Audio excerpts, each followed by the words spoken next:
What's going on, everybody? Hardest part of the ring, back with another apron bump, and great googly moogly do we have a kooky one here for you guys today. We have a special guest on the podcast today, the name of DJ Storms, and I'm sorry, hold on a second. DJ Storms. No, it's a really entertaining guest here. If you're not aware of him, you can find him on YouTube at DJ Storms, also on Instagram, Twitter, all of that. You can find him on Twitter at HistoryMakerDJS and on Instagram at the DJ Storms, Storms with an S. And I'll put all of his information in the description of this podcast. But so I'm pretty new to the podcasting community, the YouTube wrestling community, and I stumbled upon this guy, and he really caught my attention just because he has had a unique presentation. Right? We in the wrestling podcast community, I see a lot of cookie cutter. I see a lot of people doing the same thing. And not that there's anything wrong with that, but personally what I'm drawn to and what I look for in guests is people that bring a little something different to the table. Whether it's a niche that they're in, their personality, their presentation, whatever it is. But DJ Storms, certainly a unique personality. If you go to his YouTube, you'll see what I'm talking about. A very polarizing figure in the wrestling community. I see all the time people like retweeting him, quoting him, fuck this guy's a piece of shit, I hope he dies, or whatever it is. And then I see that and I'm like, you know what? I should probably have him on the podcast. So that's what I did. I reached out to him. It was a real pleasure working with him and going through this episode with him as a guest. A guest on the episode that is covering Judgment Day 2001. Man. So full disclosure, I don't remember a goddamn second of this pay-per-view. Like from back then. Obviously, I remember it because I watched it a few days ago. I'm not that brain dead, but Judgment Day 2001, I have zero recollection of watching this as a kid growing up. And that made it kind of special because it was like watching it for the first time. So in that way, kind of enhanced the experience for me. And I think DJ Storms was on the same boat because I don't think he started watching until later in the 2000s. But yeah, so Judgment Day 2001 occurred in May of 2001 from Sacramento, California. We are still pretty fresh off the heels of WrestleMania 17, where we saw Stone Cold turn heel and thus brought in the two-man power trip with Stone Cold Steve Austin, Triple H, and Vince McMahon. And we saw a backlash in my previous episode. Triple H and Stone Cold held the Intercontinental titles and the WWF title, Intercontinental title and the WWF title respectively. And the Brothers of Destruction were the tag team champions. So at Backlash 2001, we saw the two of those teams go head to head in a winners take all match where Austin and Triple H won. So now they hold all the gold. So that's kind of what this show revolves around. Two main events being Triple H versus Kane in a chain match for the Intercontinental Championship, and Stone Cold Steve Austin versus Undertaker in a no-holds-barred match for the WWF Championship. So that's basically what this show is centered around. But you also have things like Kurt Angle versus Benoit in their third match of this year on pay-per-view. You have Chyna versus Lita in a rare women's match from Chyna. But you also see, Perry Saturn wearing funny hats and Uncle Kracker singing X Factor to the ring and all that good stuff that you love to see in this era of 2001. So with that, with our Judgment Day 2001 review, here is Hardest Part of the Ring and DJ Storms. So Judgment Day 2001. Were you, I don't remember if we talked about this before, but were you watching during this time? live? I was not. I did not start watching until July of 2008. I recently just surpassed my 12th year as a wrestling fan in general. Oh, gotcha. But I just rewatched the show, and it was good. But realistically, it was like a 3-match show. Yeah. The only 3 matches worth watching were Angle and Benoit, Kane and Triple H, and then Undertaker and Stone Cold Steve Austin. I would agree. Yeah, there was a lot of weird booking on this match, but I'm sure we'll get into that. So might as well just dive right into it. So we got the opening match, Rikishi versus William Regal. What a barn burner. It's funny. It's such a departure from what we see nowadays in opening matches. Now we'll see like high work rate, pretty decently long match that gets the crowd hot. But this era is more geared towards character work, stuff that would get the crowd to pop pretty easily. The Backlash 2001, the previous pay-per-view. Yeah, you had the Dudleys out there doing all their shticks and the crowd ate it up. And kind of a similar thing here with Rikishi. He's a newly turned face. They tried the heel turn with him being the one that ran down Stone Cold and doing it for The Rock and all that bullshit. And it didn't really work out. So they decided to say, fuck it. He's face again. Have him dance some more. The crowd seems to like that. So that was kind of a lot what we saw here. But as far as the match itself, I think I didn't put a stock clock onto it, but it couldn't have been longer than 3 minutes. Regal is so the backstory here is basically Regal is the commissioner, and he's kind of in the pocket of Vince McMahon, who all in conjunction with Stone Cold and Triple H, they have this whole power structure here. And Rikishi was a part of that, but he didn't want to be a puppet, so he kind of acted out against the commissioner, and that's basically where we're at here. So match starts, and pretty much right away, Rikishi hits the snake face on Regal. Crowd loves it.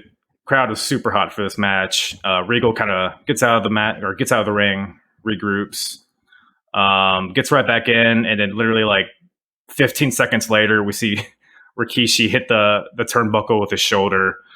He goes for a splash. Regal dodges it. Rikishi goes shoulder first into the turnbuckle, and then Regal hits the Regal cutter for the win. Like I said, super quick. I don't know if they've just given up on Rikishi here or not, but it was odd to see such a non-competitive match here to start out. What do you think? This was quick, standard, nothing special whatsoever, nothing pay-per-view worthy. Yeah. To be quite honest, I really don't know why they even put this match on the pay-per-view. Mm-hmm. And to be quite blunt, I do not like Rikishi's gimmick. I never was a fan of Rikishi's gimmick. Mm-hmm. He's a decent wrestler, but I really do not want to see a grown man shake his ass in another man's face. Because to be quite honest, that is an embarrassment to what pro wrestling really should be about. Well, if we're going to be quite honest, I'm going to just say this: you had to be there. You had to live through the time. This is a different era. People look for different things in wrestling. It was very character-based kind of stuff that the crowd loved. I mean, if you watch this match, people went ape shit when he hit the stink face and stuff. So, no, I understand that, and I don't mind it being character-based. And I don't mind the general. What's the word that I'm looking for? The general demands for that time being showcased, but I really don't want to see a grown 315-pound man shaking his ass in another man's face. Well, to each their own, I guess. I guess we have different things in wrestling that we look for. But yeah, weird match, weird. Like you said, I'm surprised it was on the pay-per-view, but I guess they just wanted something to start the show. I guess that's the tone they were trying to set, but. Surprise Regal won here, but nonetheless. So after that, very different match. We have Chris Benoit versus Kurt Angle. A 2 out of 3 falls match. The first fall is pinfall only. The second fall is submission only. And the third fall, if necessary, is a ladder match. So these guys have had a couple matches in the past few pay-per-views. WrestleMania had a one-on-one match where Benoit won. Kurt won. Kurt Angle won. And then at Backlash, they had a 30-minute ultimate submission match. It was a really good match, which Benoit ended up winning there. So this is kind of the rubber match. And for some reason, they decided to throw in a goofy storyline with these guys, which it really wasn't needed, where Benoit stole Kurt Angle's medals and he was just running away with it and having decoy medals that were like wrapped in that were chocolate wrapped in gold, and Benoit hiding the medals in his tights and whatever. It was a lot of silly shit, but whatever the case may be, didn't really take from the match, in my opinion. Kurt Angle and Chris Benoit, always going to be magic in the ring. So like I said, 2 out of 3 falls. Benoit gets a quick first fall when Kurt goes for the Benoit headbutt but misses, and then Benoit hits him with the Angle slam for the quick pinfall. This is like within the first minute, it had to be. But I kind of like that. It kind of establishes that falls can happen whenever, and it kind of has a sense of urgency to the match. Second fall is a little better, is a little longer. A lot of good counter wrestling, counter submissions. That's what these guys are known for. Ultimately, Kurt Angle ends up getting the win with an Angle slam followed by an ankle lock for the tap out. So brings it to 1-1. Third fall ladder match. Ladder match is pretty entertaining. Kind of quick, but still they maximized their minutes as far as that goes. A lot of crazy spots in this match. And then the finish is when Edge and Christian, who are friends of Kurt Angle's at this point, come out and fight Benoit on the outside. And as Benoit's trying to fight him off, Kurt Angle just climbs up the ladder and grabs the medals. Kind of a weird ending, but all in all, I thought this match is pretty good. What about you? Overall, despite the shortness of the ladder match, this match was very good. I mean, how can you not have a good match with Angle and Benoit? It's two of the best technical wrestlers that have ever graced the face of professional wrestling, number one. And number two, the intensity of their offense is second to none. Love the intensity of Kurt Angle's German suplexes. Benoit and Angle, very, very, very good in terms of mat-based grappling, swift counters. And the ladder match itself, even though it was short for a third fall, I feel as though the submission match really kind of played into the strength of the two of them. And that really took up a chunk of the 2 out of 3 falls match. So the ladder match, I don't think it necessarily needed to go like 15 to 20 minutes as opposed to the length of time that it went. I believe it went about like 7-8 minutes, if I'm not mistaken. So it didn't really need to go that long, but what was done in the amount of time that the ladder match had, it got the job done. And all in all, this was very good. This was definitely pay-per-view worthy. Angle gets the win, as he should, and Benoit, obviously, he moved on to bigger and better things. Yeah, that's a good point. I think both guys looked really good in this match. And yeah, the intensity, like you said, was really crucial in this match. I think both guys, they were really good at making it look like a struggle and not like a choreographed dance like a lot of people do. So for that reason, I always love seeing these guys wrestle. What we have after that? That's right, the hardcore title match. A triple threat match between Test, Big Show, and the champion, Rhino. So Rhino and Raven had a match at the previous pay-per-view, which is probably one of my favorite matches of the whole year. So I had kind of high hopes for this match, and it was okay, but decent, nothing too special, but it was decent for what it was. Yeah, it's pretty much what you look for in a hardcore match. Some fighting backstage. The crowd had a weird energy during this match. I think they were kind of, I don't know, a lot of the spots were kind of weird. It took a long time to set up, but whenever those false finishes came, the crowd was right there with them. And ultimately, the finish comes with, so there's the steel stairs are set up in the middle of the ring. Big Show is getting up to his feet. Test is taken out. He's on the outside. Rhino has a trash can, and he throws the trash can at Big Show. Big Show catches it, and then Rhino runs up the stairs with a gore. It looked kind of silly, but I thought it was pretty cool. And Rhino ultimately gets the win there with that gore. I really like what Rhino is doing with the hardcore title at this time. You know, it's kind of always been a title that was relegated to, oh, hey, you guys aren't doing anything on the card. We'll throw you in the fucking hardcore title match. It's whatever. But I think Rhino has been really entertaining in this era. And overall, I thought this match is pretty solid. What about you? Decent match. It was a little boring in the beginning stages, mainly because of the fact that I feel as though the backstage fighting aspect of pro wrestling, it only works with certain pro wrestlers. It only works for certain pro wrestlers. and it can only go on for a certain amount of time. There's a certain amount of time where after a while it just becomes repetitive and boring. Like, we can go back and we can reference the last man standing match between Edge and Orton at WrestleMania Night 2 earlier this year, where it really just became boring and repetitive, and they were just slamming each other into the different walls of the rooms that they were in. It was not creative. It wasn't innovative. This started out a little boring in the beginning, but they did pick it up. Big Show went off some ledge through some wooden pallets. That was a nice spot there. Props to the Big Show for taking that. I feel as though the ending would have been better if Big Show was standing on top of the steps rather than if Rhino pushed off of the steps. I feel as though the impact of Big Show getting gored off of the steps to the floor would have made the ending a little bit more believable, if you know what I'm saying, because I believe Big Show kicked out of. Did Big Show kick out of a gore earlier in the match, or didn't he? He might have. I'm not sure. I don't. Yeah, I took my notes, but I'm not sure if I have it written down. Yeah, I don't have it written down, but I feel as though it would have been a little bit more believable if Big Show got gored off of the steps. That way, it would have been a little bit more intense. It would have been a little bit more climactic. Yeah. I gotcha. The backstage stuff. It seemed like they were back there forever, and they were like you said, just doing nothing, just kind of randomly slamming each other against the walls. And even that ledge spot to the pallets, Big Show, it didn't really fall like off a ledge. He just kind of fell backwards, and the pallets were ground level, so it wasn't even like even the crowd reacted. They almost like laughed at it. But yeah, solid match. Really can't really ask for much more in a hardcore title match. Yeah, that's pretty much all I got for that. So what we got after that? The women's title match, Chyna versus Lita.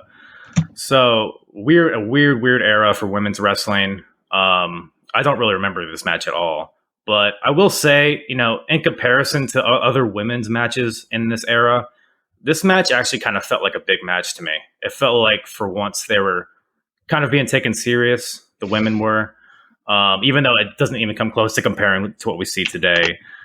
This was two of by far the most credible women on the roster that they had at the time. And like I said, it actually felt like a big deal, and it felt like they got some time to tell a story in there. Chyna, they're both kind of baby faces at this time, so there's a lot of sportsmanship at the beginning. But then they both kind of get frustrated, and it turns into a brawl. This match is a little clunky at times, but like I said, for the era, it was far and beyond what you usually see from the women. Chyna, who walks into the match as the champion, beats Lita and retains her title here. Other than the little wardrobe malfunction by Chyna, I don't really have much else to say about this match. What about you? For the 6 minutes that it was, I actually didn't notice the wardrobe malfunction, but for the 6 minutes that it was, I actually thought this was a fairly decent match for 6 minutes. It was nothing but straight action. And for this time, especially with the women, you don't really expect 6-7 minutes of straight action, and that's what these two women gave you. Chyna, definitely one of the most intense female wrestlers that you could possibly have during that time. Lita's fantastic in her own right. I love the swiftness of Lita's moves, especially when she delivers the Hurricane Rana. Chyna ended up winning with the powerbomb. Fairly decent. Really nothing too special, but for the 6-7 minutes that it was, I actually thought it was fairly good. And that's pretty much all I can say. Just like you, I don't really remember it too much. It pretty much was as short as the opening matchup. Matter of fact, if they would have put this matchup on in the beginning and just completely taken off Rikishi and William Regal, I don't think anyone would have complained. Yeah, no, I agree, especially considering how hot Lita is at this time. Still pretty early in her career, but her association with the Hardy Boys, everyone loves Lita, and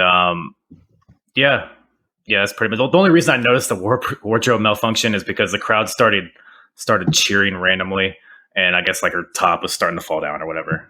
Fucking. I'll have to rewatch that back. I didn't even know you were going to say that, but I'll have to rewatch that back because I don't even remember it. I was watching it.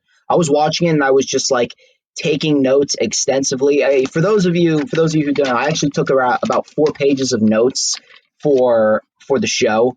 Like I take this shit seriously, so I took extensive 4-page notes, and I probably had my head in my notebook writing shit down when that happened. So I'll have to go back and rewatch that. That's professionalism right there. Yeah, I do that sometimes, but I catch myself like you said, just not really watching. So I try as best I can to watch the show and then kind of take notes after each match.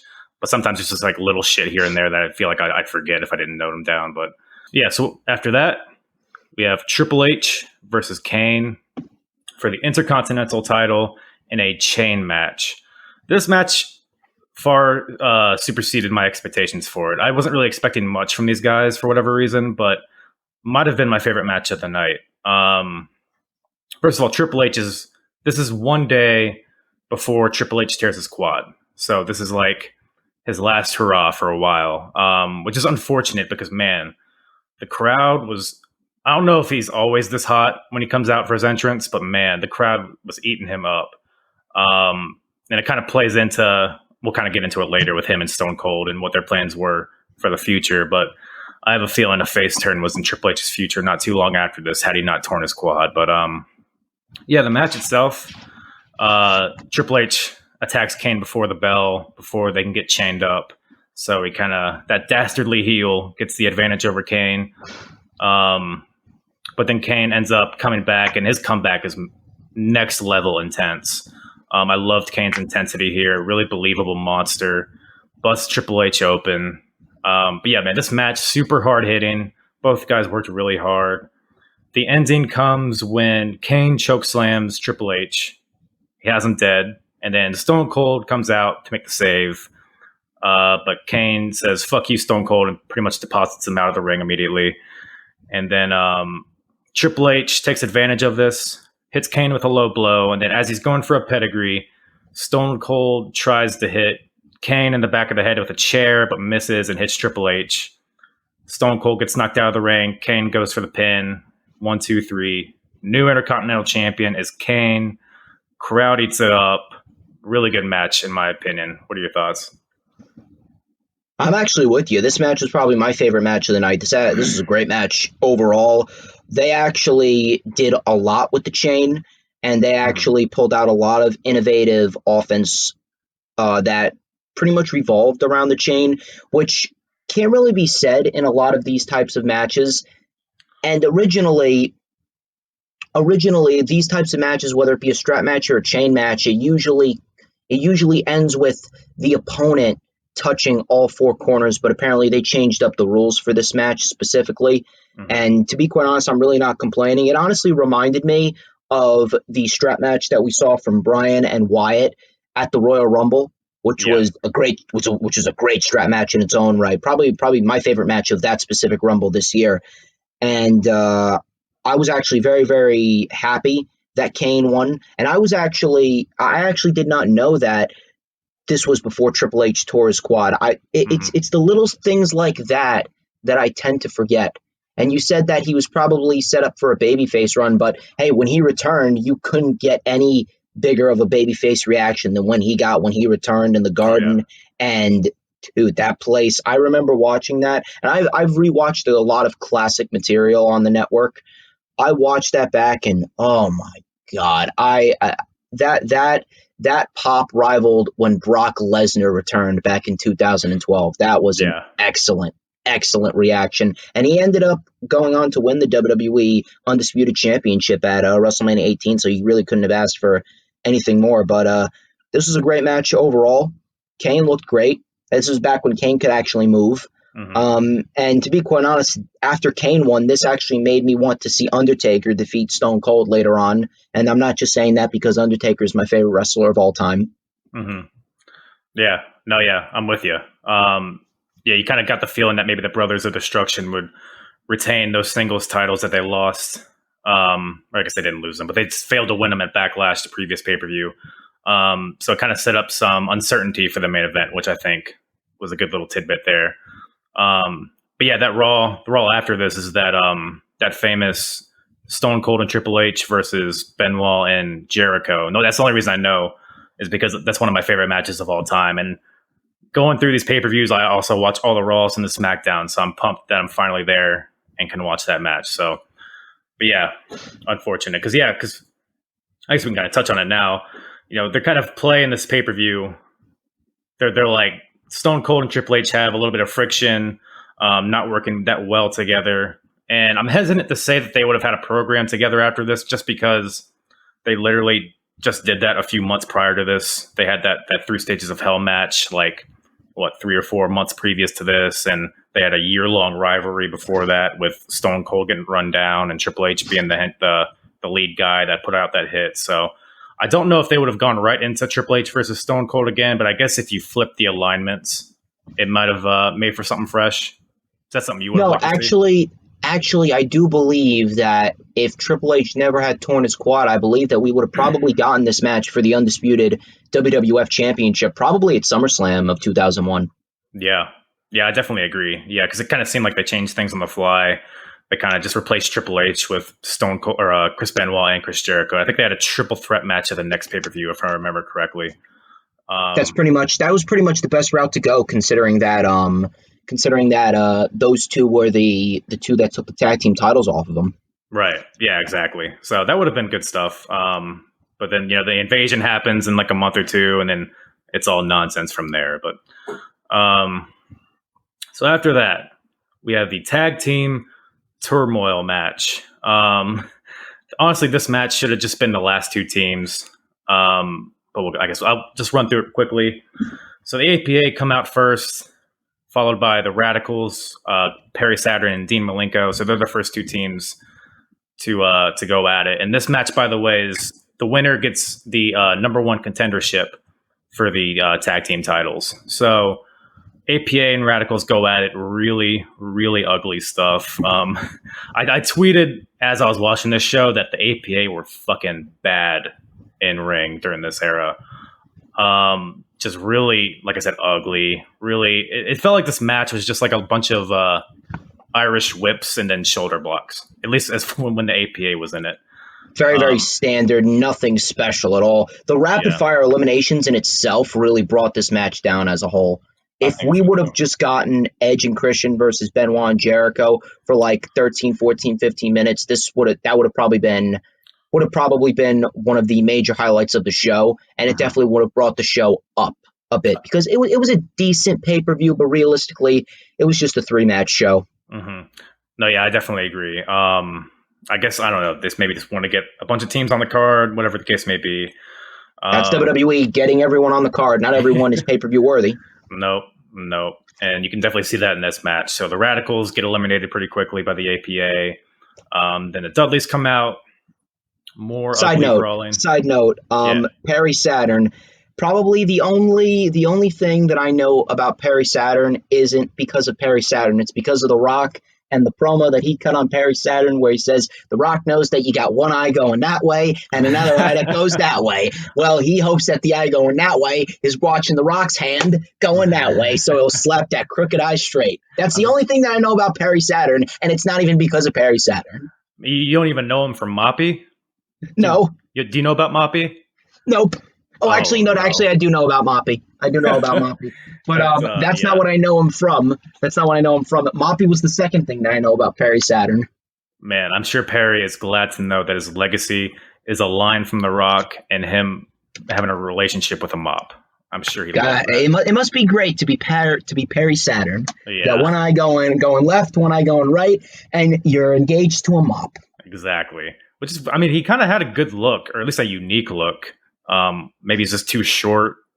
I don't know. I mean, like, I would like to have muscles like him. Don't get me wrong. I wish I had the motivation to get in that good a shape. But he didn't go anywhere.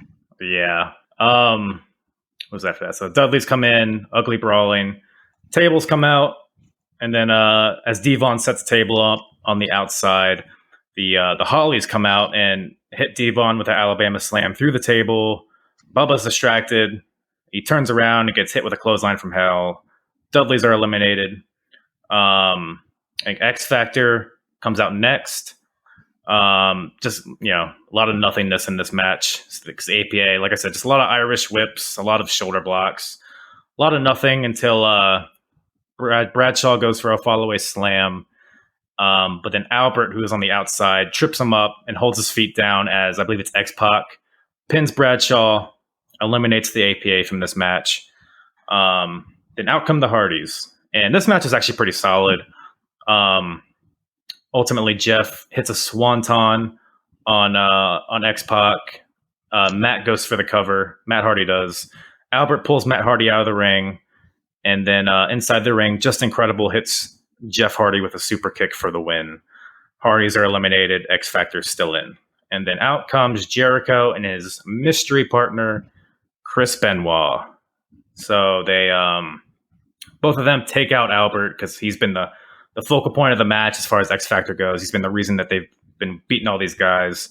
With Albert taken out, they're able to catch X-Pac and Just Incredible, and they're both of their respective submissions, the Walls of Jericho, the Crippler Crossface, and both of the X Factor guys tap.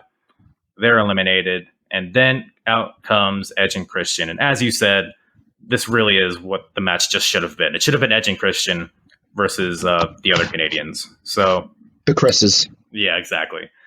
So, and it kind of plays, I kind of like the storytelling here because Edge and Christian cost Benoit the match earlier.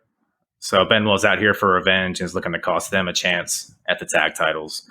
That is something I can appreciate, so I will give him credit there. Yeah. But that really was the only decent thing that this match had. Other than that, it was very, very lackluster outside of the last two teams. Yeah, no, I definitely agree. But yeah, ultimately Chris Jericho, Chris Benoit end up getting the win when Benoit cross faces Christian for the win. So yeah, pretty much just sets up the Raw after this, as we've kind of already gone over. So, and with that brings us to the main event. Undertaker versus Stone Cold Steve Austin, no holds barred match for the WWF title. This match was a very Attitude Era style match. A lot of brawling on the outside, fighting through the crowd, all that. It was interesting to me because with Stone Cold and his heel turn, it was kind of a flop at first because, I mean, first of all, he turns heel in his hometown, so everybody's cheering the fuck out of him.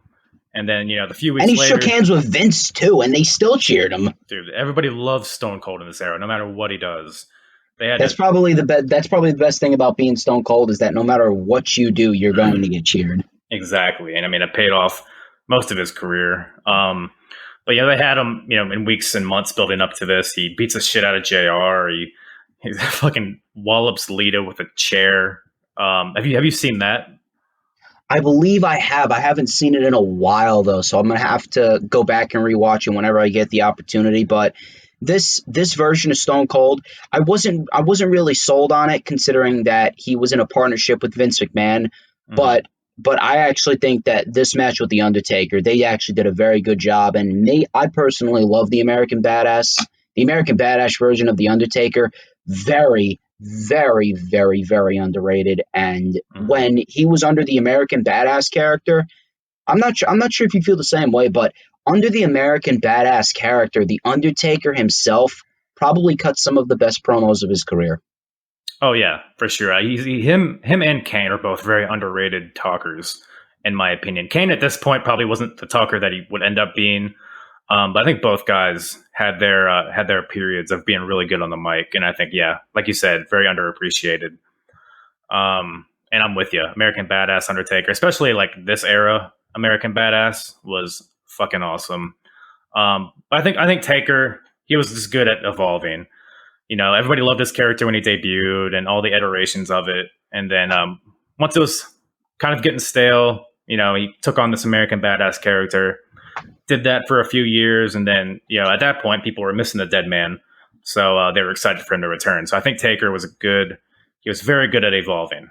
I feel as though the look of the American Badass character was probably the best look that the Undertaker had, because if you can imagine walking down a dark alley and then you see this 6'10" guy dressed in all leather and sunglasses with a long ass ponytail, and you're like, yeah, I'm getting the fuck out of here. Exactly. So I actually have a feeling that probably the American Badass Undertaker was a little bit more intimidating than the Dead Man Undertaker, because that really had a sense of realism. That was more of Mark Calloway being a legitimate badass rather than trying to portray some type of devil knockoff, if you know what I'm saying.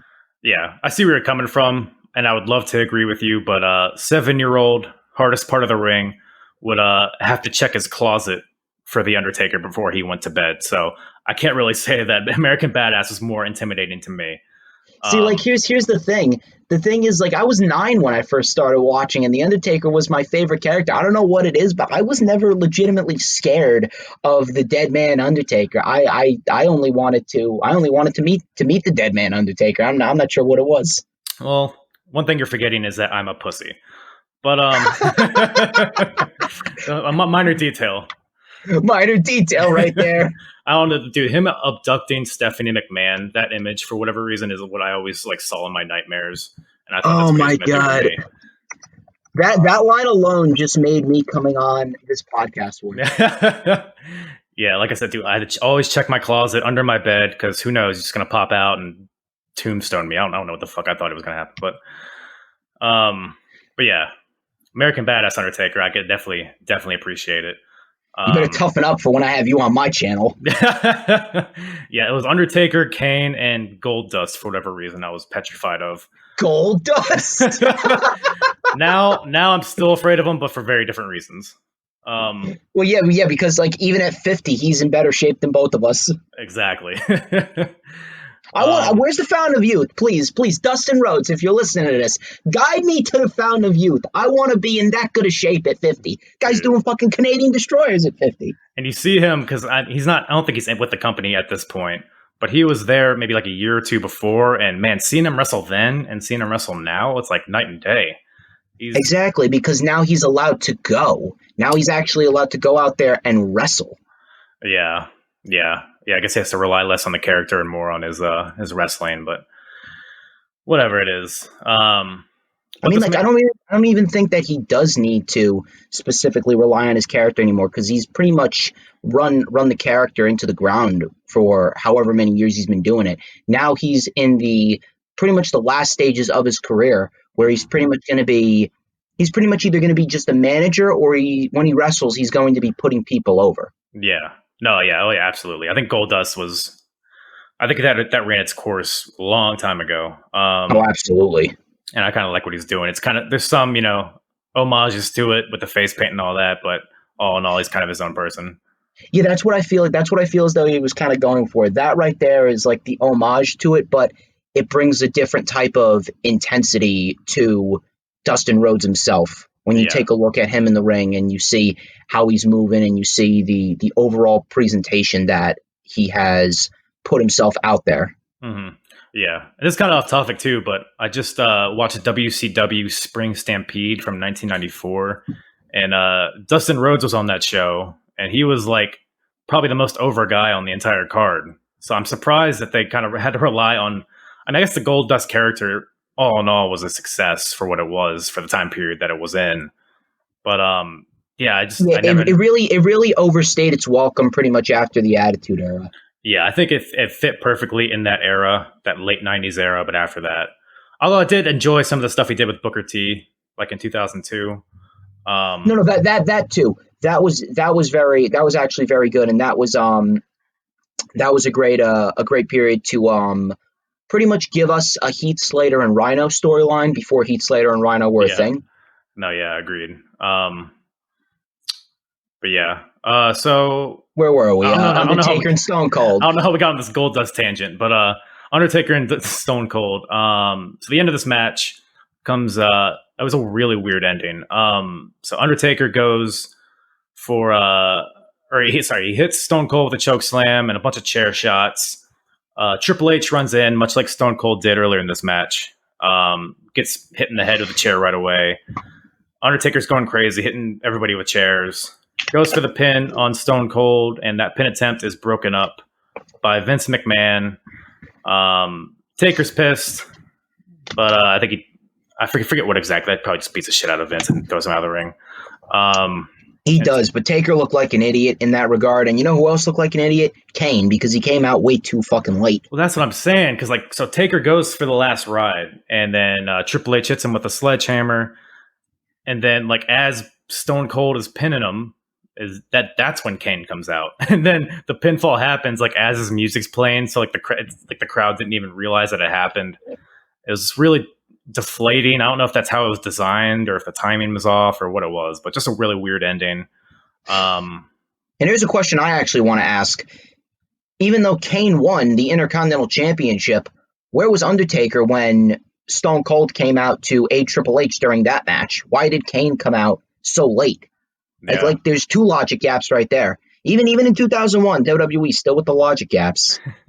Yeah, I mean, we talked about maybe the potential of planting the seeds for Triple H versus Stone Cold, but I'm almost wondering, like, were they doing the same with Taker and Kane? I mean, ultimately they didn't do that. I don't know if Triple H's injury had anything to do with it, but because Taker and Kane kept teaming together for a couple months after this. It's a possibility, but I don't think it was completely. Yeah. I don't think it was written in the plans. I think this was just something that kind of went over WWE's heads, and they didn't even attempt to rectify it. But I don't really know. But it was great. It was a great match nonetheless. But at the end of the day, the ending, it was just illogical as shit. Like, if you wanted to have Stone Cold retain but Triple H lose, then if Stone Cold was going to come out, then you should have had The Undertaker come out as well. Yeah. And then you could have had Kane win. And then if you still wanted to have Stone Cold retain, then Kane could have come out to attack Triple H, but Stone Cold still could have retained anyway. And then obviously they could have set up Stone Cold and Triple H at SummerSlam, but obviously that didn't happen because old Hunter Hearst Helmsley tore his quadricep. That pesky quad. I'll get you every time. That pesky quad right off the bone. Yeah, I'm almost like literally you could have done the same thing at this match, but just have like Kane come out and take out Vince, like after he broke up the pin. Yeah. So that way The Undertaker doesn't look like an idiot. Exactly. So Kane's fighting off Vince and Triple H, so he's distracted, and then could have done like the exact same thing, just without the weird pinfall during the music and the fire and all that. A little side note here. The concept of mid-match interferences and distractions, it really is such an outdated concept in the landscape of professional wrestling, and it really does hamper a match down. Like it makes the wrestler that's getting distracted look like a complete idiot. And I said this in one of my Lightning Flash updates.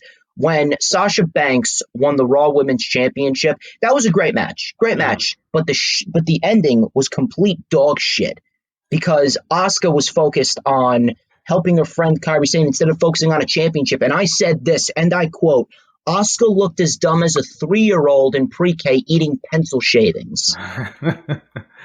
Yeah, I mean, I don't know. I don't really have much of a thought on that just because, I don't know. It's such a tired concept. Yeah.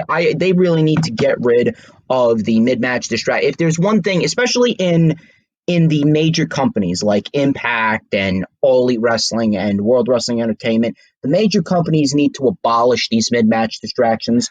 Or if you want to have an interference, then don't have one of the people in the matches look like a complete idiot.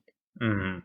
Yeah, I think it makes sense when it's like in the context of like say like it's an Adam Cole match. Like take Adam Cole versus Tommaso Ciampa. The Undisputed Era gets involved, but they get physically involved. They don't just. It's not like their music hits. Exactly. You take a look at that, and at least if you want to have them distract someone, then distract the ref, because like who fucking cares about the ref? Refs always look like idiots anyway. Yeah, actually, they do get physically involved. You're right. That would actually make a hell of a lot more sense, and that would actually add a lot more to the match itself. Right, because you have no choice but to fight these guys off because they're in there and they're going to stop you from doing exactly. what you're trying to do. But you don't have to focus on them when they're just talking to you and they're trying to have a fucking therapy session. I mentioned this like on one of my previous podcasts, but when this was Money in the Bank, it was either a year or 2 years ago when Mustafa Ali was at the top of the ladder. He had the briefcase in his fucking hand. Yeah. A year ago. And then Brock Lesnar's music hits and he just fucking freezes. Exactly. It's the same exact thing. I really got none. Yeah, Brock shouldn't have even walked out of Money in the Bank with the briefcase. But regardless, yeah, Mustafa looked like a complete idiot. Yeah. They've really fucked over Ali more times than not. Yeah, that's the most egregious example I can think of that. Although it gave us Brock party, so I can't be too mad. It was terrible, dude. It was terrible. You didn't buy You didn't buy a Brock Party briefcase with the little speakers on the side. No, I did not buy a Brock Party briefcase. The Brock Lesnar literally made a mockery out of not one but both world championships because he'd rather dance to Party Rock Anthem and start shuffling. Man, you don't like how he didn't know the rules to Money in the Bank either. He didn't know he had a year to cash Oh it my in. God, dude, with Paul Heyman. And you know what? I don't even blame him. He doesn't even watch the show because they're terrible. So Paul Heyman's reading it, and Brock's like, "Wait a minute, I got a year to cash in." And he's like, "Yeah, I didn't know. How did you not know?" God, I mean, like he is a dumb jock in that case. I don't even know. When did he cash it? Was it that SummerSlam match against Roman? Is that what he cashed in? No, it was not. The SummerSlam match against Roman, that was in 2018. He won it last year in 2019. He actually cashed in at Extreme Rules 2019, and I was there in the crowd in Philadelphia when he did it. Oh shit, that's right. I totally forgot about that. I was there. Man. It's actually in a vlog video up on my channel. You'll see it. Man, yeah, I remember. Yeah, all I remember is Baron Corbin beating the shit out of Becky Lynch, which was great. Oh, he didn't beat the shit out of her. He just gave her an end of days, and then Seth Rollins went ape shit on him with a kendo stick, a chair, and then 3 stomps. Yeah, that match is kind of underrated, in my opinion. We're kind of on a tangent here, but yeah, I kind of like that match. Yeah, that match itself, the main event of that show, wasn't necessarily a bad match, but ultimately that show all in all sucked. It was probably like a 5-match show, if we're going to be quite honest with you. It started out decent. I'm not going to lie. It actually started out decent, but like everything WWE main roster, it starts out decent and then takes a nosedive into a pile of pig shit. Dude, I couldn't tell you one other match on that show. But yeah, anyways, Judgment Day, 2001. On a scale of 1 to 10, what do you give it? I'll probably give it like a 5.5, maybe a 6. It was decent, good, but again, just a 3-match show all in all. Yeah, I would say the same. I was thinking a 6 myself. It kind of felt like a transition pay-per-view. Yeah, like I said, I don't remember this pay-per-view at all happening, and I can kind of see why. There's nothing really that vital in this show that happened, but I guess it's kind of set up what they had planned after this. But then after this, we got King of the Ring. One thing that I really wish... Yeah, true. One thing that I really wish they would do is I really wish they wouldn't just use certain pay-per-views as transition shows. That's really why you have weekly shows to begin with. Mm-hmm. I really wish that they would really make the pay-per-views in itself a genuine spectacle rather than just having some of them be transition pay-per-views and then others be the major pay-per-views. Like, I understand if you're trying to build towards SummerSlam or WrestleMania, but if you got in-between pay-per-views, you got to make them feel special as well. Because if you don't, then why do you even have them to begin with? Exactly. Decent show, but really nothing special.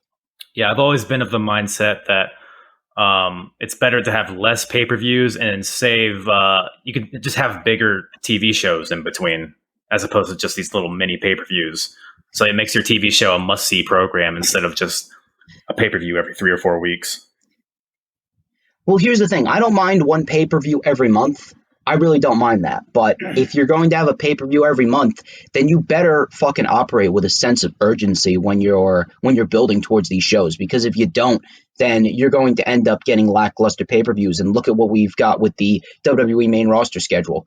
I mean, we've only had two decent pay-per-views on the main roster this year, and that was the Royal Rumble and Money in the Bank. Outside of that, every other pay-per-view has been shit outside of a few matches. Yeah, and I don't know if this is true or not, but I read somewhere that they're adding Payback. Like, yes, they are. They are adding Payback literally a week after SummerSlam on August 30th, and I actually have someone set for the rundown for Payback. For those of you out there listening, Gamers Goon from Chicago, he's going to be coming on my channel for the rundown for Payback. That's scheduled for August 28th as we speak. A little cheap plug there. Mm-hmm. Love it. Yeah, man, check that out. I'm sure it'll be a doozy of an episode. I don't know what they have planned for Payback, but I'm sure it'll be rushed and lackluster. Yep. But yeah, man. Any other thoughts on Judgment Day or anything else you wanna promote? Well, we pretty much ran through everything regarding Judgment Day 2001, but I'm going to first off say I greatly appreciate the opportunity to appear on Apron Bump podcast. I greatly appreciate it. I hope to do it again one day. We're definitely going to get you on my channel. But for those of you out there listening, ladies and gentlemen, you can follow me on Twitter at HistoryMakerDJS. Follow me on Instagram and Periscope at TheDJStorms. Add me on Facebook as well, Dominic Sparacea. For collaborations and business inquiries, please send me an email. My email is stormstakeover@gmail.com. Like the official DJ Storms business page, and I may just send you an invite to join the official DJ Storms posse group on Facebook. Go and check me out on YouTube. Can't miss me. DJ Storms on YouTube. And when you like my videos, when you hit that thumbs up, you got to comment down below because it sparks up the conversation. And when you comment down below, you got to hit that subscribe button. I'm trying to grow here. Hell yeah. And when you hit that subscribe button, you got to hit the notifications bell with a huge coup de grace. That way you will know whenever I pop up on YouTube. Because whenever I pop up on YouTube, I butchered that. But whenever I pop up on YouTube, it is the best time to be on YouTube. Hardest part of the ring, I greatly appreciate it. Thank you very much. Absolutely, all the best. Sir. Thank you. You as well. Once again, thank you to DJ Storms for joining me on the podcast today. Had a fun discussion about Judgment Day 2001 and some other weird tangents that we got on there. But whatever the case may be, I had a fun time. DJ's a smart guy, has a really good channel over there at YouTube. I'd planned for this outro to fucking promote him, but I think he just did a better job than I could have ever done. So all of his information, like I said, in the description below. Also, hey, by the way, why don't you follow me too on all social medias at Apron Bump. I actually just launched a new website, apronbump.com. It's pretty basic at this point. If you go to it, you can subscribe to any of the platforms that I'm on, see all my episodes, all my social medias there. You can one click and follow me. But I basically have it set up for some future ideas that I have. Yeah, I might add, a Patreon or a merch store eventually, but I also have some other ideas as far as where to take this podcast in the future. So stay tuned for that. Subscribe, give this episode a 5-star rating. You know it's fucking 5 stars. Don't you lie to me.